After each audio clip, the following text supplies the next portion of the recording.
ஓம் ஸ்ரீதக்ஷிணாமூர்த்திசுதேசிகேந்திரம் த்வைபாயனம் சூத்திரகிருதம் முனீந்திரம் ஸ்ரீசங்கரம் பாஷ்யகிருதம் யதீந்திரம் மத்தேஷிகஞ்சாபி நமாமி வித்யை ஸ்ரீதத்ததேவம் ஹ்யவதூதஹம்சம் ஸ்ரீராமகிருஷ்ணஞ்ச சதாசிவேந்திரம் ஸ்வயம் பிரகாசாக்கியமுனிப்பிரகாண்டம் अस्मद्गुरून् सन्ततमानतोऽस्मि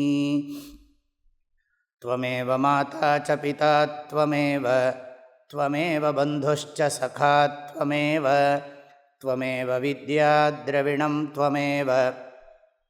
त्वमेव सर्वं मम देवदेव ॐ नमो ब्रह्मादिभ्यो ब्रह्मविद्या सम्प्रदायकर्तृभ्यो वंशऋषिभ्यो महद्भ्यो नमो गुरुभ्यः सर्वोपप्लवरहितः प्रज्ञानघनः प्रत्यगर्थो ब्रह्मैवाहमस्मि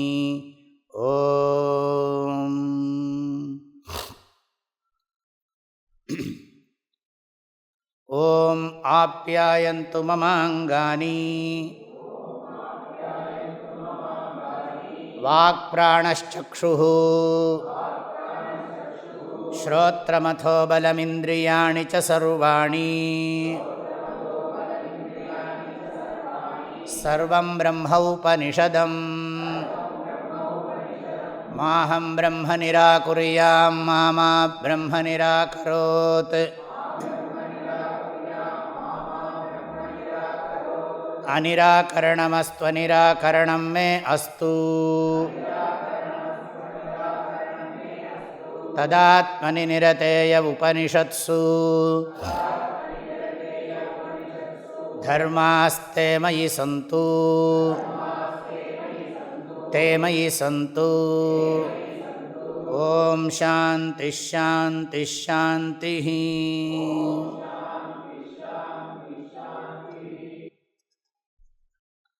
கேனோபனிஷத்தினுடைய சாரம் என்னங்கிறத இப்போ சொல்ல போகிறேன். சம்மரி. கேனோபனிஷத்தில் 4 கண்டங்கள் 35 மந்திரங்கள் இருக்குது. இது சாமவேதத்தை சேர்ந்த உபனிஷத்துன்னு பார்த்துருக்கோம். இதனுடைய முதல் கண்டத்தில் ஆத்மான்னா என்னங்கிற கேள்வி கேட்கப்பட்டிருக்கு. ஆத்மாவை பற்றின ஞானம் கொடுக்கப்பட்டிருக்கு. அந்த ஞானத்தினுடைய பிரயோஜனம் சொல்லப்பட்டிருக்கு. ஆக ஆத்மா கஹ, ஆத்ம ஞானம் கிம், ஆத்ம ஞான பலம். அந்த கேள்வியைத்தான் அவர் இந்த கேட்ட முறை எப்படி இருக்குன்னு நம்ம பார்த்தோம். எதனால் மனசு இந்திரியங்கள்லாம் வேலை பண்ணுறது, இதுதான் கேள்வி. அதுக்கு அவருடைய பதில் வேறு விதமாக சிஷ்யன் நினைக்கக்கூடாதுங்கிறதுக்காக எங்கிருந்தோ பகவான் பண்ணுறார் அப்படின்லாம் சொல்லாமல் அது காதுக்கு காது, கண்ணுக்கு கண், மூக்குக்கு மூக்கு அப்படின்னு சொன்னார். ஆக ஆத்மாவினுடைய லக்ஷணம் இந்திரியங்களுக்கும் மனசுக்கும் அதிபதியாக இருக்கிறது. அதிபதினா என்ன? தலைவன். காதுக்கு காது, கண்ணுக்கு ஸ்ரோத்ரஸ்ய ஸ்ரோத்ரம், மனசோ மனஹ, வாச்சோஹ வாச்சம், சவு பிராணஸ்ய பிராணஹ, சக்ஷுஷக்ஷு. இது வரைக்கும் ஆத்மாவோட லக்ஷணம். ஸ்ரோத்ரஸ்ய ஸ்ரோத்ரம், காதுக்கு காது, வாச்சோஹ வாச்சம், வாக்குக்கு வாக்கு, மனசுக்கு மனசு. இப்படி சொல்கிறதுனால சிஷ்யன் யோசிக்கணும் அப்படிங்கிறத சொல்லி நம்ம விளக்கங்களை வைத்துக்கொண்டு புரிந்து கொண்டோம். அதுதான் தூய உணர்வு, கான்ஷியஸ்னஸ், பியூர் கான்ஷியஸ்னஸ். ஏன்னா பாடி மைண்டோடு சேர்ந்தால் அந்த கான்ஷியஸ்னஸோட பியூரிட்டி குறையிறதுங்கிறதுனால நம்ம சுத்த சைத்தன்யம், பியூர் கான்ஷியஸ்னஸ், தூய உணர்வுன்னு சொல்கிறோம். அதை இண்டிவிஜுவலாக ஆக்கினாலே அதோட வேல்யூ குறைஞ்சி போயிடும். ஆனால் அது உண்மை இல்லை. அதை குறைக்கிறதுங்கிறது உண்மை இல்லை. நம்ம படிக்கிறதுக்காக, அதை புரியறதுக்காக சொல்கிறோம். அதை புரிஞ்சுக்கிறதுக்காக வேண்டி அப்படி சொல்கிறோம். இப்போ ஆத்மாவோட லக்ஷணம் ஆத்மா சைத்தன்ய ஸ்வரூபம்னு சொல்லியாச்சு. இந்த சைத்தன்ய ஸ்வரூபம்னு சொன்னதுக்கப்புறம் அதோட பிரயோஜனத்தை சொல்கிறார். ஆத்ம ஞானம்ங்கிறது என்னதுன்னா அதுக்கப்புறம் வரக்கூடிய பகுதி அதுதான் சொல்கிறது. ஆத்மாவுடைய லக்ஷணத்தை சொல்லி ஆத்மாவோட ஞானத்தை சொல்லியிருக்கு. 4 விஷயம் வச்சுக்கலாம். ஆத்மாவை பற்றிய கேள்வி, ஆத்மாவை பற்றிய இலக்கணம், ஆத்மாவை பற்றிய அறிவு, ஆத்மாவை பற்றிய அறிவினால் கிடைக்கும் பயன். இது ரொம்ப முக்கியம். எது தெரிஞ்சுக்கிறோமோ உலகத்தில் தெரிஞ்சுக்கலையோ, நான் என்னை பற்றி தெரிஞ்சே ஆகணும். என்னை பற்றி தெரிஞ்சுட்டாதான் எனக்கு என்னை பற்றின இருக்கிற தப்பான அபிப்பிராயம் எல்லாம் போகும். என்னை பற்றி சரியாக தெரிஞ்சிக்காம நான் இந்த உலகத்தில் வாழ்கிறதுங்கிறது, மற்றதை பற்றிலாம் தெரிஞ்சுட்டு வாழ்கிறதுங்கிறது அது முறையில்லை, தர்மம் இல்லை. எனக்கு எதை வேணாலும் தெரிஞ்சுட்டுருக்கேன், என்னை பற்றி தெரிஞ்சுக்கலன்னா அது எப்படி இருக்குன்னா சைபராக போட்டுட்டு போகிறேன்னு அர்த்தம். ஒரு நம்பரை போட்டால் தானே, ஒரு இலக்கத்தை போடாமல் வெறும் பூஜ்ஜியத்தையே போட்டுட்டு போனால் அது எவ்வளவு ஒன்றும் பிரயோஜனம் இல்லையோ, அது மாதிரி என்ன அறியாமல் எல்லாவற்றையும் அறியறது. சொல்லப்போனால் என்ன அறிஞ்சால் எதையும் அறிய வேண்டிய அவசியமும் இருக்காது. அப்படி அறிஞ்சாலும் அதுக்கு ஒன்றும் பெரிய மதிப்பும் கிடையாது.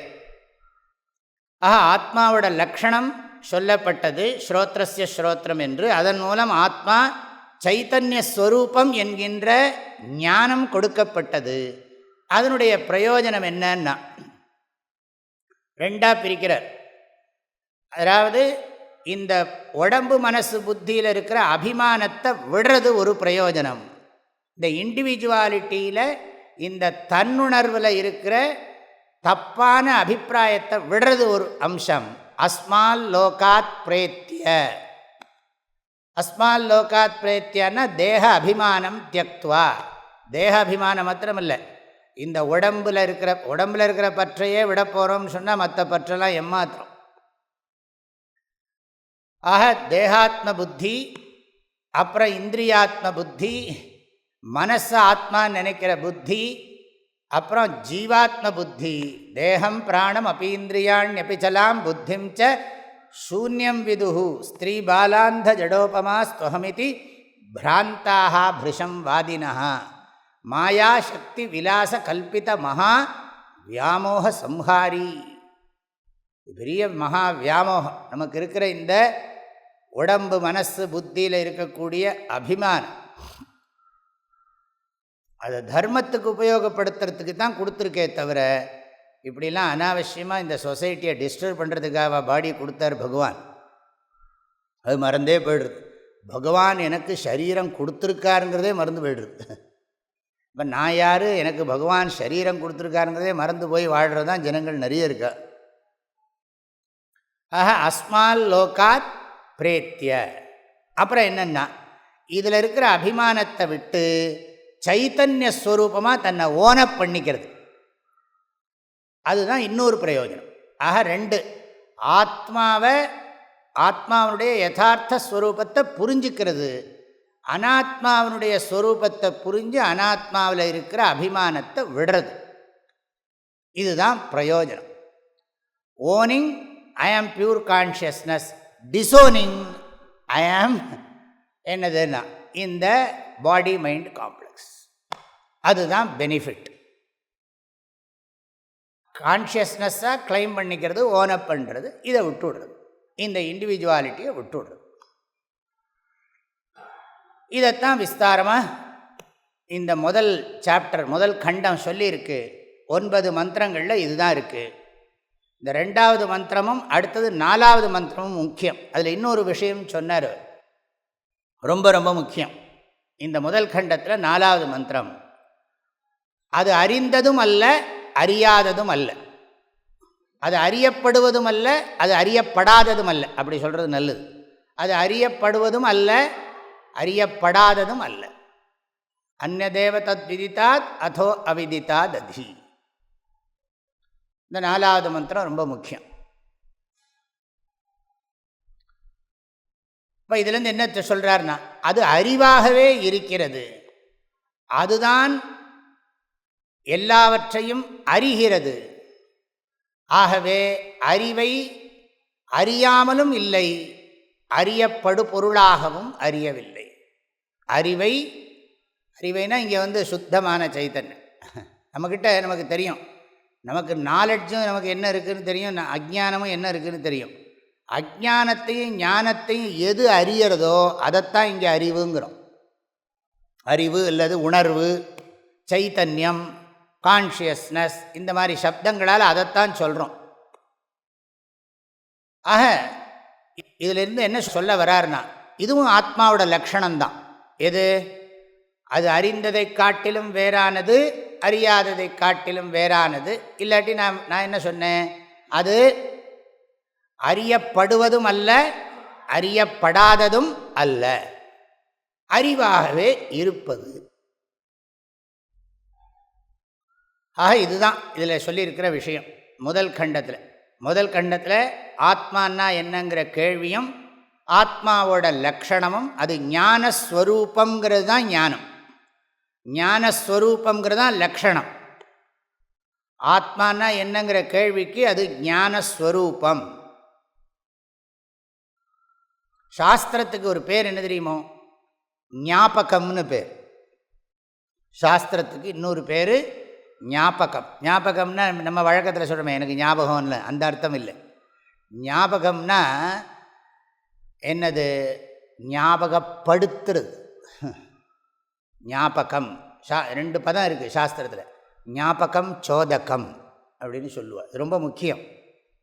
ஞாபகம் அப்படின்னு சொன்னால் நீ உடம்பு இல்லை, ஆத்மஸ்வரூபம் அப்படிங்கிறது ஞாபகம். சொர்க்கம் இருக்குது அப்படிங்கிறது ஞாபகம், அறிவிப்பதுன்னு அர்த்தம். ஞாபகம் என்றால் அறிவித்தல். நாம் அறிந்தும் அறியாமல் இருப்பதை அறிவித்தல், அறிந்தும் அறியாமல் கவனக்குறைவாக இருப்பதை நீக்கி நமக்கு நம்மை அறிவித்தல், அதுக்கு பேர் ஞாபகம்னு பேர். கர்மகாண்டத்தில் ஞாபகம் சோதகம்னு சொல்லுவோம், ஞான காண்டத்தில் ஞாபகம்னு சொல்லுவோம். கர்மகாண்டத்தில் சொர்க்கம் இருக்குது, நரகம் இருக்குது, புண்ணியம் இருக்குது, பாபம் இருக்குது, உனக்கு புனர்ஜென்மா இருக்குது அப்படின்னு சொல்கிறதெல்லாம் ஞாபகம். ஏன்னா இது எனக்கு தெரியாது, நான் பாட்டுக்கு இந்த உலகத்தை டேக் இட் ஃபார் கிராண்டட்னு சொல்லி இருக்கிறதெல்லாம் என்னத்தையோ பண்ணிட்டு உட்காந்துருக்கேன், விவஸ்தையே இல்லாமல். அது மாத்திரமில்லை, ஊரே இந்த தப்பை பண்ணின்னு இருக்கு, அத்தனை பேரும் முட்டாளாக இருக்கான். எல்லாரும் இந்த சரீரம்தான் ஆத்மான்னு நினச்சிட்டு அதுக்கு பாவம் உழவழன்னு உழைச்சி கடைசியில் சுடுகாட்டுக்கு போகிறான், ஆஸ்பத்திரிக்கு போயின்னு இருக்கான். நானும் அந்த கூட்டத்தோடு சேர்ந்து விட்டேன். இந்த ஜென்மா என்னென்னு தெரியாமல் வாழ்ந்துட்டுருக்கேன். அப்போ சாஸ்திரம் சாஸ்திரத்துக்கிட்ட போனால் உன்னோட பர்பஸ் இது இல்லைன்னு ஞாபகப்படுத்துறது, அறிவிக்கிறது, எனக்கு சொல்லி கொடுக்கறது. எனக்கு அதில் ஸ்ரத்தை இருந்தால் ஒத்துக்க போகிறேன், ஸ்ரத்தை இல்லைன்னா இதெல்லாம் காக் அண்ட் புல் ஸ்டோரின்னு தூக்கி போட்டுருவேன். ஆனால் என்னால் விட முடியாது. ஒரு தடவை அதை கேட்டுவிட்டேன்னா அது என்னை உறுத்தும். எனக்கு ஒத்துக்கிறேனோ இல்லையோ அது காதில் விழுந்துடுத்துன்னா என்ன, உண்மையிலேயே நான் ஒரு திங்கராக இருந்தேன்னா, நான் சிந்திக்கக்கூடியவனாக இருந்தேன்னா, சிந்தனைக்கு முக்கியத்துவம் தர்றவனாக இருந்தேன்னா என்னால் அதை மறுக்க முடியாது. ஏன்னா சாஸ்திரம் ரொம்ப பலம் வாய்ந்தது. ஆக ஞாபகம், நான் இடையில சொல்கிறேன், இது சம்மரியில் இல்லை, இது ஞாபகம். அப்புறம் சோதகம்னு சொன்னால் சத்தியம் வத தர்மஞ்சர, இதெல்லாம் சோதகம். சோதகம்னா என்ன? இதை செய் அப்படின்னு சாஸ்திரம் சொல்லி, இதெல்லாம் செய்யாதே. எங்கெல்லாம் இதை டூன்னு சொல்லியிருக்கோ அதை செய்யணும், எதெல்லாம் எங்கே டோன்னு சொல்லியிருக்கோ அது செய்யப்படாது. செய்தக்க அல்ல செய்யக்கெடும், செய்தக்க செய்யாமையாலும் கெடும். ஆகையினால இது இதை சோதகம்னு சொன்னால் தூண்டுறது. அதனால தான் பிரச்சோதயாத். சோதகம் அப்படின்னு சொன்னாலே இதை செய், இதை செய்யாதேன்னு எனக்குள்ளே இருந்துட்டு வேதம் கட்டளை இட்டுண்டே இருக்குது, இதை பண்ணாதே அப்படின்னு. வேதம் உள்ளே உட்கார்ந்துன்னுடுறது. வேதம்தான் என்ன கமாண்ட் பண்ணுறது, இதை பேசு, இதை பேசாதே, இதை இதை நினைக்காதே. உள்ளுக்குள்ளே இருந்துட்டு எப்பவும் வேதம்தான் வழி காட்டுறது. அதனால தான் சின்ன வயசுலேயே வேதத்தை உள்ளே ஸ்வீகரிச்சுக்கணும். வேத மாதா ஆச்சாரியன் குருவும் காயத்ரியும், காயத்ரினா ஹோல் வேதம்தான், காயத்ரி மாத்திரம் இல்லை, ஹோல் வேதத்தை தான் அது பிரதானமாக காயத்ரி மந்திரத்தை வச்சுருக்கிறதுனால இப்படி சொல்கிறோம். இவர்கள் 2 பேர் தான் அம்மா அப்பா. இந்த வேத சாஸ்திரத்தை எடுத்து விளக்கி சொல்கிற ஆச்சாரியனும் அந்த வேதங்களும் தான் எனக்கு அப்பா அம்மா. இந்த அப்பா அம்மா இந்த உடம்புக்கு தான், இந்த மாம்ச பிண்டத்துக்கு தான் அப்பா அம்மா. ஆனால் இதுக்கு உபநயன சம்ஸ்காரங்கள்லாம் பண்ணி வேதத்தை சொல்லி கொடுத்தா தான் அந்த அப்பா அம்மாவுக்கு வேல்யூ. இல்லாட்டி மாத்ருதேவோ பவா பித்ருதேவோ பவாக்கெல்லாம் வேல்யூ கிடையாது. அப்பாவும் அம்மாவும் எனக்கு வேதத்தை கொடுத்தா தான் அப்பா அம்மாவுக்கு வேல்யூ. ஏன்னா வேதத்தை வச்சு தான் நான் அப்பா அம்மாவை மதிக்க முடியும். இல்லாட்டி அப்பா அம்மாவுக்கு என்ன மதிப்பு நான் கொடுக்க முடியும்? அது சோதக்கம்னு பேர். சோதக்கம்னா என்ன அர்த்தம்? இதை செய், இதை செய்யாதே அப்படின்னு சொல்கிறது. இப்போ இந்த இடத்துல என்னென்னா, நான் யாருன்னு எனக்கு ஞாபகப்படுத்துறது. அங்கே அதுதான் நடந்துட்டுருக்கு. அதுக்காக தான் இதை சொல்ல வந்தேன். அதில் இடையில இந்த ஞாபகம் சோதகம் கொஞ்சம் எக்ஸ்டெண்ட் பண்ணிவிட்டேன். விஷயம் இதுதான். ஆக நான் யாருங்கிறது எனக்கு எப்பாவது கேட்ட ஆகணும். ஆனால் நம்ம சாஸ்திரத்தில் கேட்குறானோ கேட்கலையோ முதல்ல சொல்லி கொடுத்துருவான். அவனுக்கு புரியறதோ புரியலையோ. இது நம்ம தேசத்தில் அப்படி இருந்த வித்தை இது. அதாவது குழந்தையாக இருக்கிற போதே அவனுக்கு சொல்லி கொடுத்துருவாங்க. ஜாதகர்மாவிலே இது வந்து விடுறது. குழந்தை காதில் அது புரியுமோ புரியாதோ அப்பா சப்தத்தை சொல்லிவிடுறார். வேதோசி வேதோசி வேதோசின்னு குழந்தை பிறந்தவுடனே சொல்லிவிடுறார். அவனுக்கு அது புரியறதோ இல்லையோ அந்த சம்ஸ்காரம் போயிடும். அந்த ஜீவனுக்கு அந்த சம்ஸ்காரம் போயிடும். ஆத்மாவை பற்றின கேள்வி, ஆத்மாவுடைய லக்ஷணம், அப்புறம் அதுதான் ஞானம்னு சொல்லிவிட்டேன். இந்த ஞானஸ்வரூபங்கிறத தெரிஞ்சுக்கிறது தான் ஞானம். ஸ்வரூப ஞானத்தை தெரிஞ்சுக்கிற விற்பி ஞானம் தான் இங்கே ஞானம். அதனுடைய பிரயோஜனம் என்னன்னா, அஸ்மால் லோகாத் பிரேத்தி, இந்த அபிமானத்தை விடுறது. அமிர்தாக பவந்தி, என்ன சொல்கிறது? இம்மார்டல். நான் என்ன ஓனப் பண்ணிக்கிறேன்னா, ஐ ஆம் இம்மார்டல். எனக்கு மரணம் கிடையாது. இந்த உடம்புக்குத்தான் ஜென்ம மரணமெல்லாம், எனக்கு மரணம் இல்லை. இந்த உடம்பை நான் நினச்சி ஆத்மாவை தெரிஞ்சிக்காதவன் தினம் தற்கொலை பண்ணிக்கிறான்னு உபனிஷத் சொல்கிறது. ஆத்மஹனோ ஜனா, சாகர உடம்போட தன்னை இணைச்சிக்கிறவன் தற்கொலை செய்து கொள்ளுகிறான். சாகாத தன்னை சாகின்ற உடம்போடு இணைத்து கொள்கின்றவன் தற்கொலை செய்து கொள்ளுகிறான். அசுரியா நாமத்தே லோகாக அந்தேன தமசாவிருத்தாக தாக்குஸ்தே பிரேத்யாபிகச்சந்தி ஏகே சாத்மஹனோ ஜனாக. ஈஷாவாஸ்யோபனிஷத் 3வது மந்திரம். யார் சரீரத்தை நான் நினைக்கிறானோ அவன் ஆத்மஹத்தி பண்ணினவன். விஷம் குடித்து உடம்பை கொல்றவன் இல்லை. தூக்கு போட்டுண்டோ விஷம் குடித்தோ உடம்பை கொல்றவன் ஆத்மஹத்தி பண்ணிக்கலை. உடம்பை ஆத்மான்னு நினைக்கிறவனே ஆத்மஹத்தி பண்ணுறாங்கிறது இந்த மந்திரம். அதனால் எப்போ நமக்கு என்ன எண்ணம் இருக்கணும்னா, 2 எண்ணம் இருக்கணும். விவகாரத்தில் ஐ ஹாவ் பாடி, பாரமார்த்திகத்தில் பாடி இஸ் அன்ரியல்.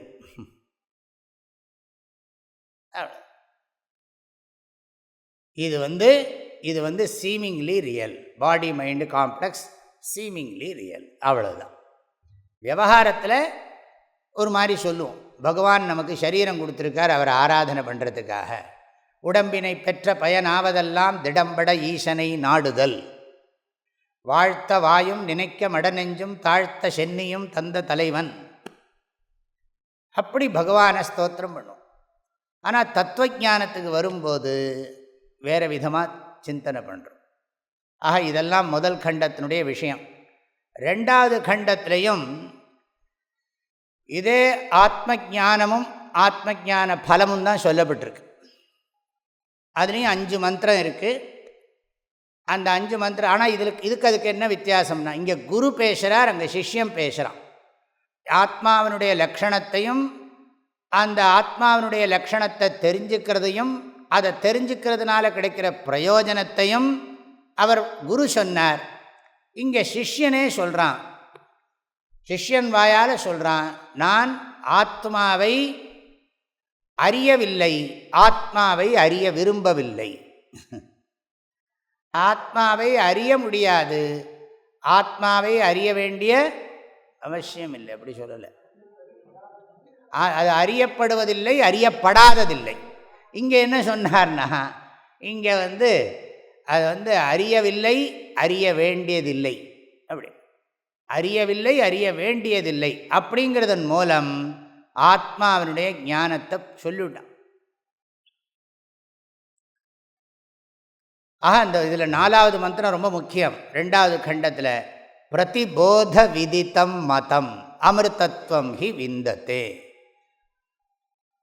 இது ரொம்ப முக்கியமான மந்திரம். இதனால் என்ன பிரயோஜனம்னா, அதுலேயே சொல்லுகிறது, எல்லாருக்குள்ளேயும் அந்த தத்துவம்தான் இருக்குது. எல்லார் யூனிவர்சல் லவ்லாம் சொல்கிறா இல்லையா, உலகத்தையே நேசிப்பது அப்படிங்கிறது இதனால தான் ஏற்படும். பூதேஷு பூதேஷு விசித்திய தீரா. நான் மாத்திரம் அந்த ஞான தத்துவம் இல்லை, எல்லாரும் அந்த ஞான தத்துவம்தான். பண்டிதா சமதர்ஷினா அப்படின்னு பகவான் கீதையில் சொன்ன மாதிரி, நிர்தோஷம் ஹி சமம் பிரம்ம. இந்த தத்துவம் புரியுது. எல்லாரும் எல்லாமே உணர்வு தான். இந்த உடம்பு மனசு இந்த வம்பெல்லாம் உண்மை இல்லை. ஆத்ம தரிசனம், ஆத்ம ஞானம், ஆத்ம தரிசனம். அதுக்கப்புறம் என்னென்னா அதே தான், அமிர்தாக பவந்தி, மோட்சத்தை அடைகிறார். அந்த இது அமிர்தத்துவத்துக்கு தான் மோட்சம். அதாவது நான் அழியாதவன் என்கின்ற அறிவை பெறுவதுதான் முக்தி. நான் அழியாதவன், அழிவது மாறுவது உடல் மனம், அழியாத மாறாத வஸ்து நான் என்று புரிந்து கொள்ளுவதுதான் மோக்ஷம். மோக்ஷம்னா எங்கேயோ போய் அடையிறதெல்லாம் கிடையாது, புரிஞ்சுக்கிறது தான் மோக்ஷம். நான் அழியாதவன், நான் மாறாதவன். உடம்பு அழியக்கூடியது, மனம் மாறி தோன்றி ஒடுங்கக்கூடியது, அதெல்லாம் நான் இல்லைன்னு அந்த டிசோன் பண்ணுறது, ஓனப் பண்ணுறது தான். இதில் தான் இருக்குது எல்லாமே. ஆத்ம ஞானம் மாத்திரமில்லை, அதனுடைய பிரயோஜனம் என்னன்னா, சர்வத்திர ஆத்ம தரிசனம் அமிர்தத்துவ பிராப்தி. இதுதான் 2வது கண்டத்தினுடைய பிரயோஜனம். 3வது கண்டம் என்ன, கதை வந்துடுத்து. இந்த கதையிலிருந்து 3வது கண்டம் 4வது கண்டம் எல்லாம் இப்போ தான் நம்ம பார்த்துருக்கோம். 2-3 நாளாக அதைத்தான் படிச்சுன்னு இருக்கோம். அதனால் உங்களுக்கு அதெல்லாம் நல்லாவே ஞாபகம் இருக்கும். அதனால் நான் ரொம்ப அதை சொல்லலை. இந்த கதையிலிருந்து என்ன சொல்லப்படுகிறதுன்னா, இதே விஷயம், இந்திரியங்களுக்கும் மனசுக்கும் பிரம்மம் விஷயமாகாது. இன்னொரு பாஷையில் சொன்னால், ஆத்மனஹா துர்விஜ்ஞேயத்துவம். ரொம்ப டெக்னிக்கலாக போட்டால், ஆத்மனஹா துர்விஜ்ஞேயத்துவம், ஆத்மஸ்வரூபமானது அதாவது சிரமப்பட்டு அறியப்படுவதா வேண்டியதாக இருக்கிறது. ஏன்னா அது ஆப்ஜெக்டிஃபை பண்ண முடியாது, அது சப்ஜெக்டாகவே இருக்குது. எவர் எவிடென்ட், செல்ஃப் எவிடென்ட் அப்படின்லாம் சொல்கிறோம். ஸ்வயம் பிரகாசம், தானே இருக்கிறத நான் என்ன போய் எங்கே தேடுறது? எங்கே தேடினாலும் தேடுறவன் நான் இருக்கேனே. தேடுறவனே தேடப்படும் பொருள்னா, தேடுபவனே தேடப்படும் பொருள்னா எங்கே போய் தேடுறது?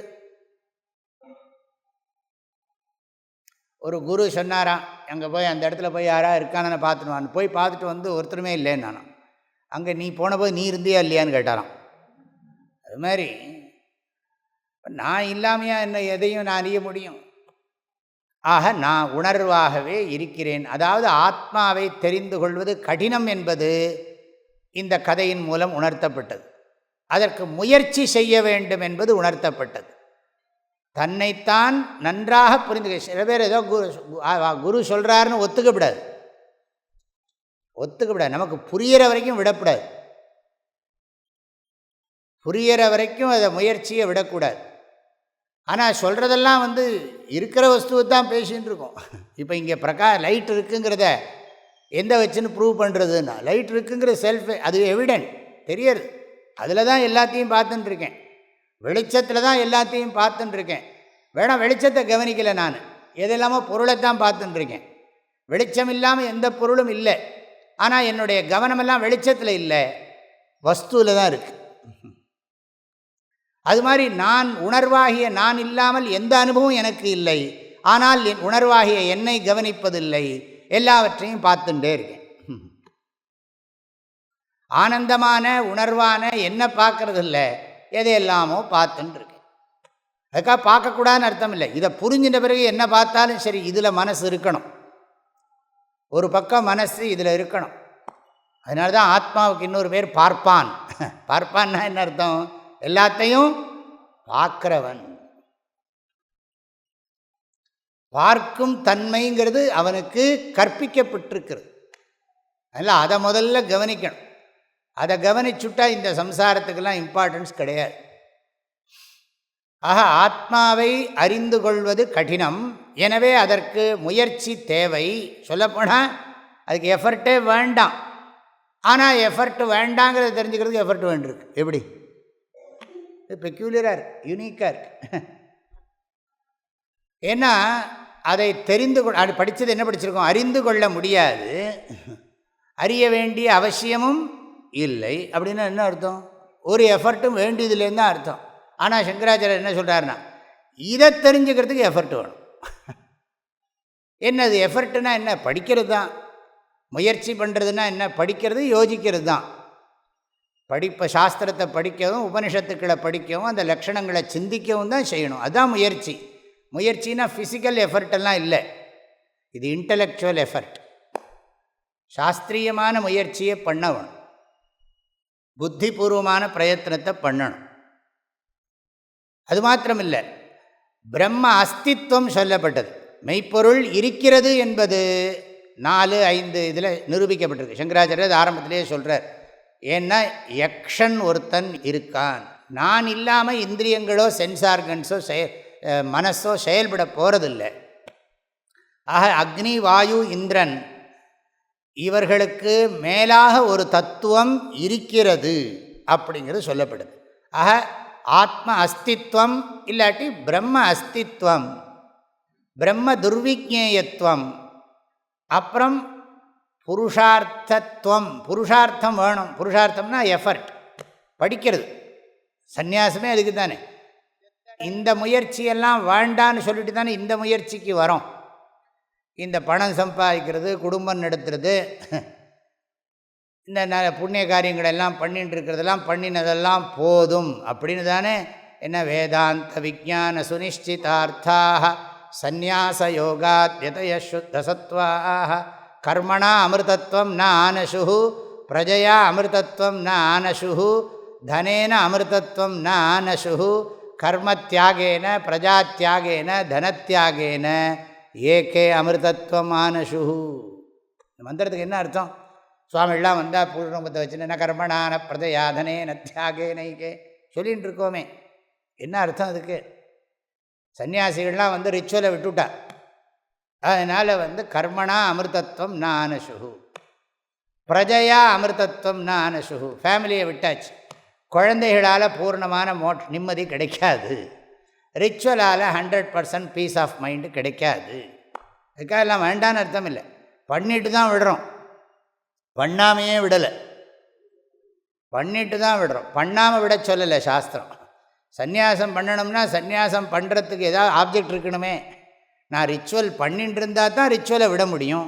பூணல் போட்டிருந்தா தான் பூணலை எடுக்க முடியும். குடுமி வச்சுருந்தா தான் குடுமி எடுக்க முடியும். ஏன்னா பூணலும் குடுமி எடுக்கிறது அத்வைத சித்தாந்தத்தில் பரமஹம்ச சந்நியாசத்தில் ஒரு அங்கம். இப்போ பண்ணினா தானே விட முடியும். அதுக்காக பண்ணாமையே விடுறேன்னு சொல்லக்கூடாது.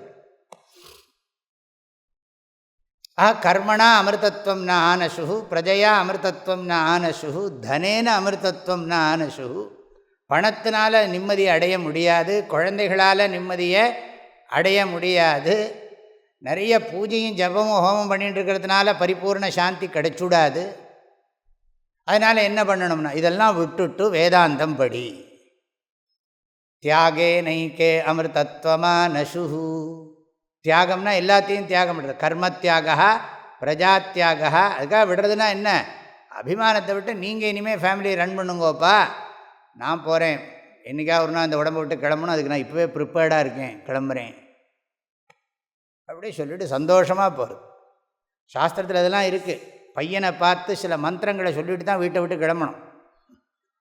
இந்த பாரு, நீ தான் கடவுள் அப்படி சொல்கிறார் அப்பா பையனை பார்த்து. தொம் பிரம்ம தொம் யஜ்ஞா தொம் லோகா அப்படின்னு பையனை பார்த்து ப்ளஸ் பண்ணிவிட்டு கிளம்பணும் சன்னியாசத்துக்கு. உடனே ஒன்று அப்படியே என்னமோ தூக்கி போட்டு போயிட்டார் அப்படி அர்த்தம் இல்லை. வீட்டில் இருக்கிறவா வீட்லேயே சில கர்மாக்களை எல்லாம் பண்ணிவிட்டு கிளம்புறேன் அப்படின்னு எல்லார்ட்டையும் உத்தரவாங்க. எப்படியும் ஒரு நாளைக்கு சாக போகிறார், அது முன்னாடியே ப்ரிப்பேர்டாக பண்ணுறாரு. நமஸ்காரம்லாம் பண்ணிவிட்டு வீட்டில் இருக்கிற தேவதைகளெல்லாம் நமஸ்காரம் பண்ணிவிட்டு வீட்லேயே சொத்தெல்லாம் பிரிக்கிறதுனா அப்போவே அது பிரிக்கிறதுக்கு ஒரு ரிச்சுவல், சொத்தை பிரிக்கிறதுக்கு ஒரு கர்மா, அதுக்கு ஒரு ரிச்சுவல் இருக்குது. இல்லை நிறைய பேருக்கு தெரியாது. அது பேர் தன விபாகா. அதெல்லாம் சொத்தை பிரிச்சுவிட்டு கொடுத்துட்டு நான் மோட்சத்துக்காக போகிறேன் அப்படின்னு சொல்லிவிட்டு கிளம்புறது. கிளம்பி போய் சன்னியாசத்தை பண்ணிவிட்டு வேதாந்தம் படிக்கிறது. அங்கேயும் போய் நியூஸ் பேப்பர் படிச்சுட்டு வாட்ஸ்அப்பெல்லாம் பார்த்துண்டு அதுக்காக அங்கெல்லாம் அதெல்லாம் இல்லை. அங்கே போய் இதேவா பண்ணிட்டு இருப்பா, அங்கேயும் போய் இதெல்லாம் படிச்சுட்டே இருக்குது. படிக்கிறது எப்போ பார்த்தாலும் சாஸ்திரத்தை ஸ்ரவணம் மரணம் நிதித்தியாசனம். ந கர்மணா ந பிரஜையா தனேன தியாகேனைக்கே வரப்போகிறது. இதுலேயே வரப்போகிறது, கைவல்ய உபனிஷத்துலேயே வரப்போகிறது. அமிர்தத்வமானசு பரேண நாகன் நிஹிதம் குஹாயாம் விப்ராஜதே யத்யதயோ விசந்தி வேதாந்த விஜான சுனிஷ்டிதார்த்தாக சந்நியாச யோகாத்யதய சுத்த சத்வாக. மந்திரத்தை அப்புறம் பார்ப்போம், அதுலேயே வரப்போகுது. எதுக்கு இதெல்லாம் சொன்னோம்னா, பிரம்ம ஆத்மாவை 4வது இது சம்மரிக்குள்ளே வந்துடுத்து இது விஷயம். ஆக 4வது கண்டத்தில் பிரம்மத்தை அறிவது கடினமாக இருப்பதால் அதற்கு முயற்சி எடுத்துக்கொள்ள வேண்டும். பிரம்மம் இருக்கிறது என்பதில் எந்த சந்தேகமும் இல்லை. பிரம்மத்தை அறிந்து கொள்ள வேண்டும் என்றால் அந்த பணிவு வேண்டும். இந்திரன் பணிவை அடைந்தான். குரு அவசியம், பிரம்ம ஞானத்திற்கு குரு அவசியம். உமா பிரம்ம வித்யா ரூபிணியாக உபதேசம் பண்ணினாள். அப்புறம் எல்லா மகிமையும் பிரம்மத்துக்குத்தான். குளோரி, எல்லா மகிமையும் பிரம்மத்துக்கு, ஈஸ்வரனுக்குத்தான் எல்லா மகிமையும். இதெல்லாம் 4வது கண்டத்தில் இருக்குது. 5:4 தொடக்கத்தில் இருக்குது. அதுக்கப்புறம் சில தியானமெல்லாம் சொல்லப்பட்டது. இந்த உண்மையை புரிந்து கொள்வதற்காக சில தியானம் சொல்லிக் கொடுக்கப்பட்டது.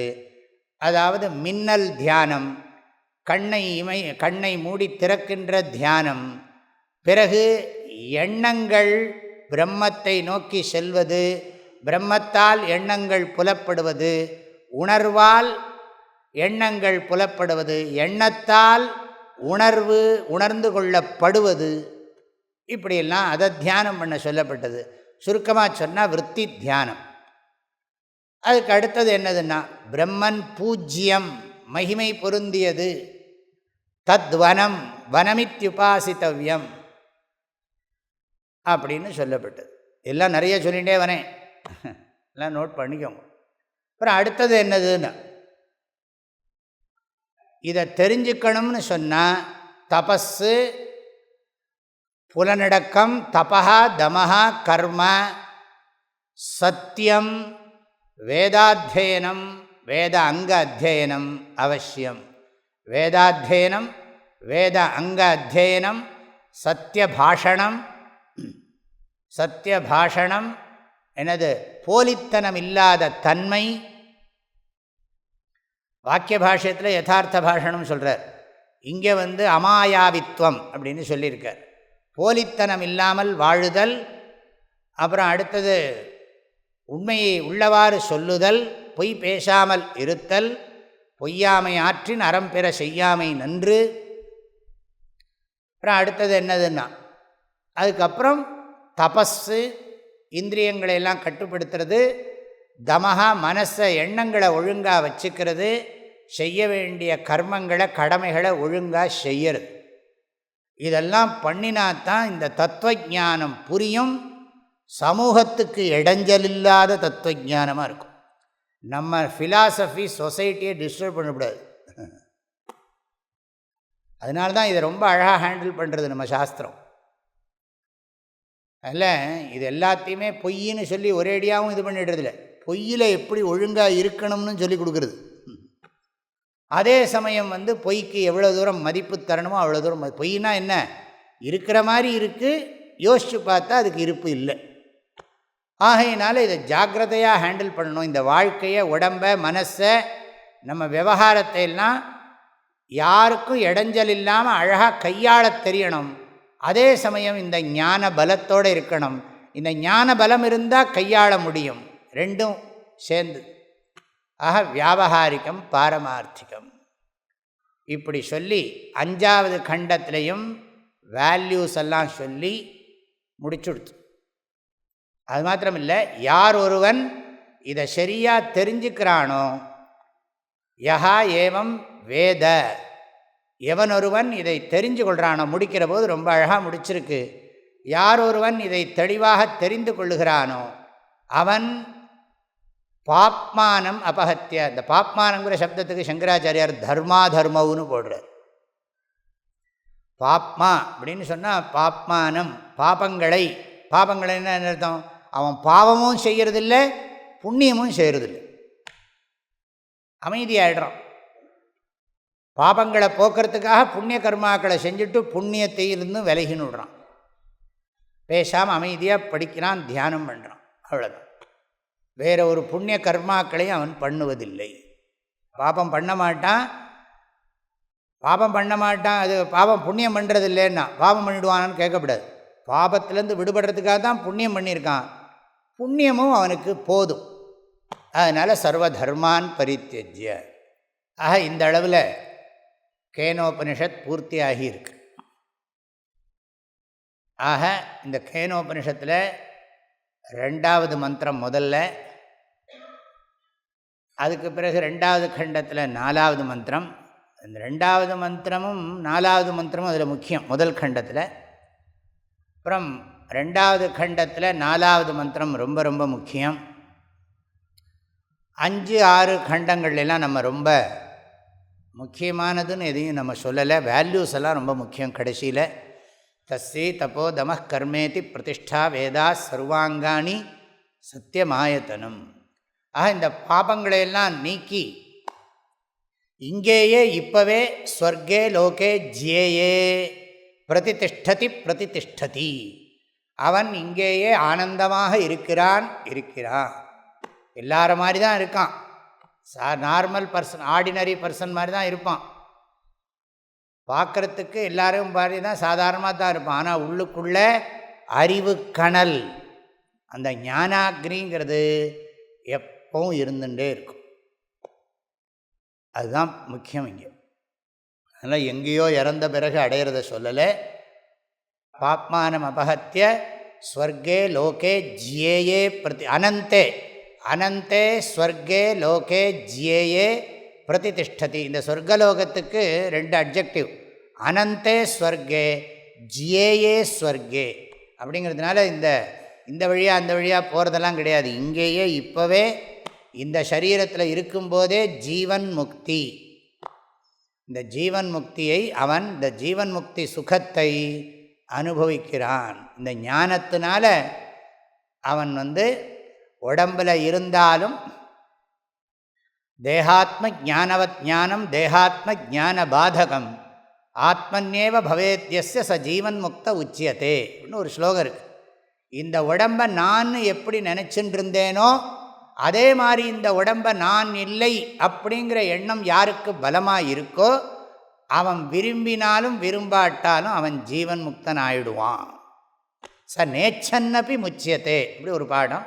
ச ஜீவன் முக்த உச்சியத்தே, அவனுக்குத்தான் ஜீவன் முக்தின்னு பேர். இந்த ஜீவன் முக்தி ஏதோ நமக்கு கிடைக்காத ஒரு வஸ்துன்னு நினச்சிக்கிறது தான் தப்பு. சில பேருக்கு அப்படி வேணும், அதெல்லாம் அவளுக்கு தான் கிடைக்கும், நமக்கெல்லாம் கிடைக்காது. அதே அவளுக்கு தான் கிடைக்கும், உனக்கு கிடைக்காது. என்ன ரீசன்? எப்படி எதை வச்சுன்னு நீ ஜட்ஜ் பண்ணுற உன்னை பற்றியே? செல்ஃப் ஜட்ஜ்மெண்ட் அதெல்லாம் அந்த மாதிரி. எனக்கு தெரியாத என்னோடய வண்டவாளம்னா அவளுக்கு தான் கிடைக்கும், எனக்கு கிடைக்காது, அப்படி சொல்லக்கூடாது. நம்ம சாஸ்திரத்தில் எல்லாருக்கும் அது உரியது. இதுக்கெல்லாம் வர்ணாசிரம பேதங்கள்லாம் கிடையாது. கர்மகாண்டத்துக்கு தான் வர்ணாசிரமமே தவிர ஞான காண்டத்துக்கெல்லாம் வர்ணாசிரமம் கிடையாது. ஆகையினால யாருக்கு நல்ல வேல்யூஸ் இருக்கோ அவளுக்கு புரியும். அதனால் அப்படி நம்மளை நாமளே என்ன சொல்கிறது, தாழ்த்திக்கக்கூடாது. பகவான் கீதையில் சொன்னார், உத்தரேத் ஆத்மனாத்மானம் நாத்மானம் அவசாதையே. உன்னை நீயே சம்சாரத்திலேருந்து கரையேற்றிக்கணும். உன்னை நீ சம்சாரத்தில் அழுத்திக்காதே. உனக்கு நீ தான் நீ நிம்மதியாக இருக்கணும்னா அதுக்கு நீ தான் உழைக்கணும். உன் நிம்மதியை கெடுத்துக்காதே அப்படின்னு பகவானே அற்புதமாக சொல்லி கொடுத்துருக்கார். உன் உடம்பு மனசை கட்டுப்பாட்டில் வச்சுக்கோ. அப்போ உன் உடம்பு மனசு உனக்கு உதவி புரியும். பந்துர் ஆத்மாத்மனஸ்தஸ்ய ஏனாத்மைவாத்மனா ஜிதா அனாத்மனஸ்து சத்ருத்வே வர்த்தேதாத்மைவ சத்ருவத்து. ஆக நான் இந்த கேனோபனிஷத் சாரத்தை சம்மரியை பூர்த்தி பண்ணுறேன்.